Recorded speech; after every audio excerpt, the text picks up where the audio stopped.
그 이름 교회 김기창 원로 목사님의 말씀 함께합니다.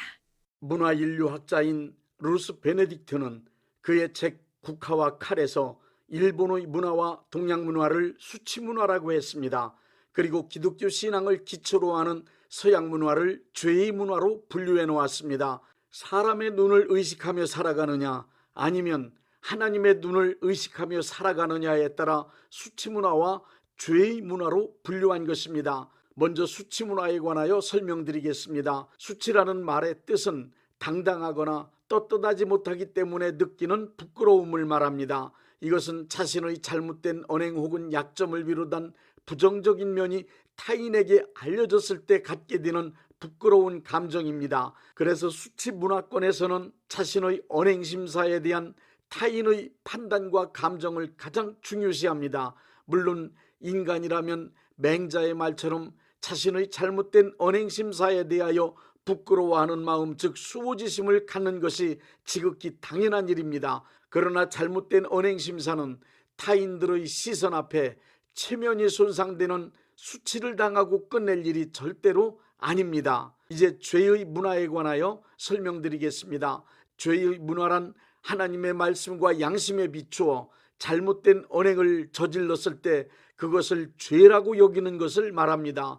그들은 잘못을 범했을 경우 수치를 당하고 욕을 먹는 것으로 끝나지 않고 하나님의 심판이 기다리고 있다는 것을 확실하게 믿는 사람들입니다. 사람의 눈을 무서워하는 것이 아니라 하나님의 눈을 무서워하는 사람들입니다.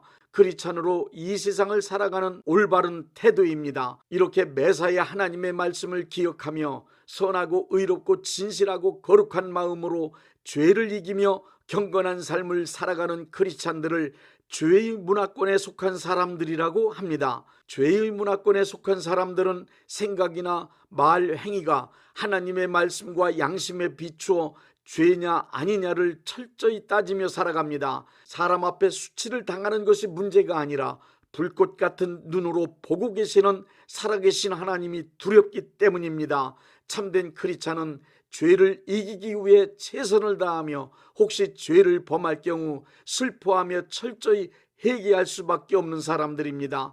죄를 지은 후 사람의 눈에 드러나지 않은 것만을 다행으로 여기며 아무렇지도 않게 살아가는 사람이 있다면 그는 크리스찬이 아닙니다. 엄밀히 말해서 죄를 가볍게 여기는 사람은 크리스찬이 아닙니다. 참된 크리스찬은 불꽃 같은 눈으로 중심을 살피시며 행동을 저울에 달아보시는 하나님을 경외하며 죄 짓는 삶을 살지 않으려고 몸부림치는 사람들입니다. 크리스찬은 항상 하나님의 불꽃 같은 눈앞에서 살아갑니다.